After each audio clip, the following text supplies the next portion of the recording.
I'm Marcel Fontenot, and this is a look at headlines from the KATC newsroom. Billions of dollars now heading to Louisiana to help with the state's infrastructure. President Biden signing the bipartisan $1.2 trillion infrastructure bill into law. Governor Edwards was among those in attendance at the White House for the signing today.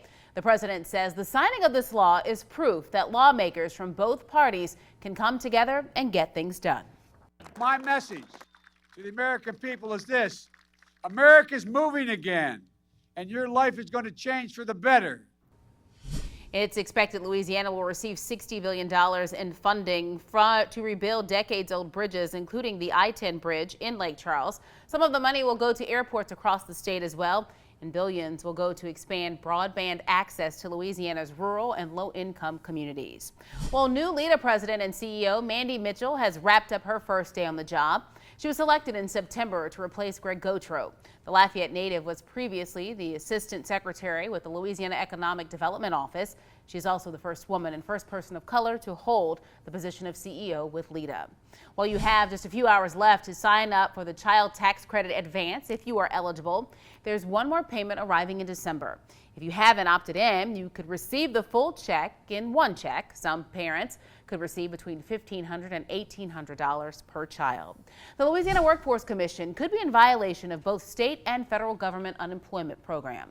According to a recent audit, the agency made payments to people enrolled in multiple state and federal programs over the last year.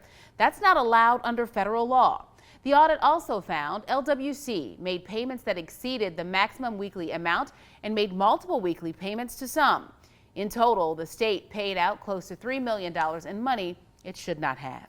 And turning now to weather, Bradley, a new week. How's our forecast looking? Well, it's not looking too terribly bad, although in the short term, temperatures will continue to run above normal. We'll be in the middle to upper 50s first thing for our Tuesday morning, and then despite a few clouds from time to time throughout the day, we'll call it mostly sunny skies in place. Temperatures topping out in the middle to upper 70s by the afternoon. We're going to hold in the 60s tomorrow night into Wednesday morning, and then more of a partly to mostly cloudy sky out there on our Wednesday. And temperatures very well could get awfully close to 80 degrees, and that's reflected in your 10-day forecast. Isolated rain chances arriving on Thursday ahead of a frontal boundary, but really not a great amount of rainfall expected. Looks like 1/10 of an inch or less at this point. And turning cooler behind the boundary and nicer as well. Mostly sunny skies for Friday. Temperatures middle to upper 60s by the afternoon. Our overnight lows will also be back down into the 40s to start the weekend, and then gradually we'll start to see temperatures warming up as we round out the weekend and head into the early parts of next week with a bit more cloud cover across the area